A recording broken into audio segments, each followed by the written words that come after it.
Hi, everybody. Well, I was given question number 10 and getting to yes, and it was, can the way I negotiate really make up a difference if the other side is more powerful? Power is a strange thing. Schatzsnyder and David Foster Wallace, as well as Barbaras and Call, have all dealt with different types of power. Right now, tonight, we're going to talk about GTY as well as S. The central argument in GTY question 10 is very simple.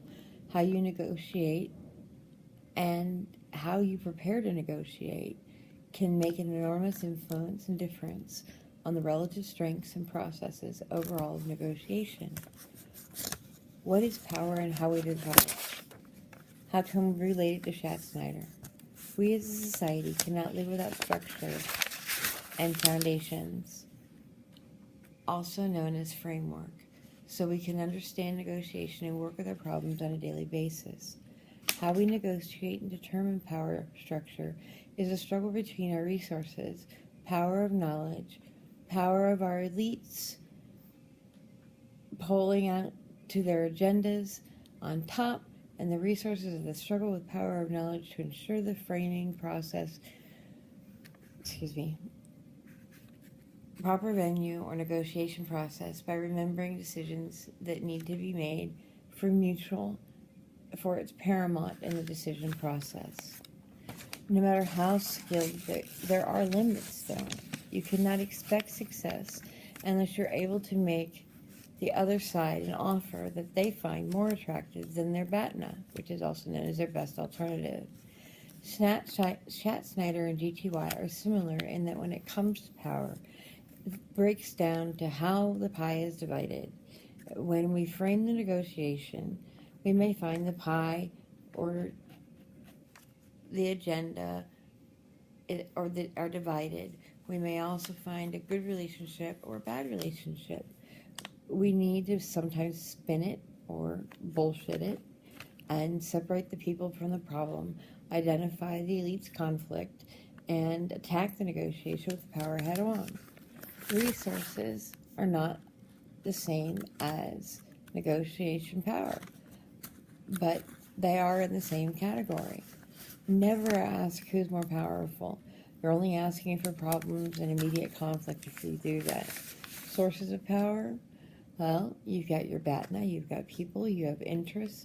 You also have power of commitment, which is working with relationships. GTY and S share the need to use resources, agenda, and framework to advance positions in the negotiation process.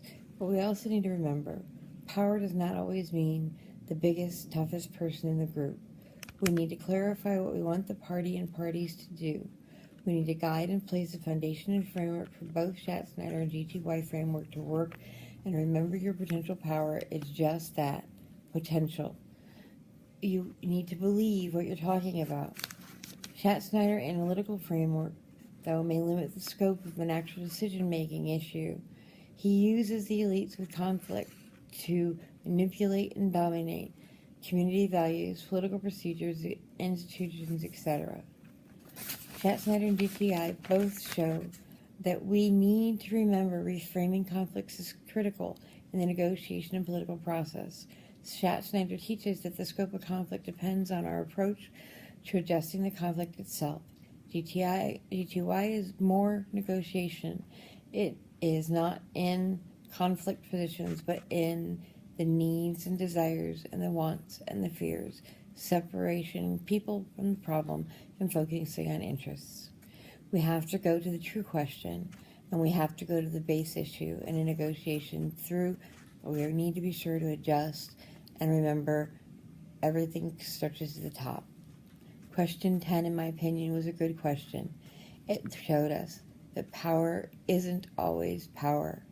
Sometimes it comes from within, and sometimes it's the soft power or the quiet power that leads the way. Thank you.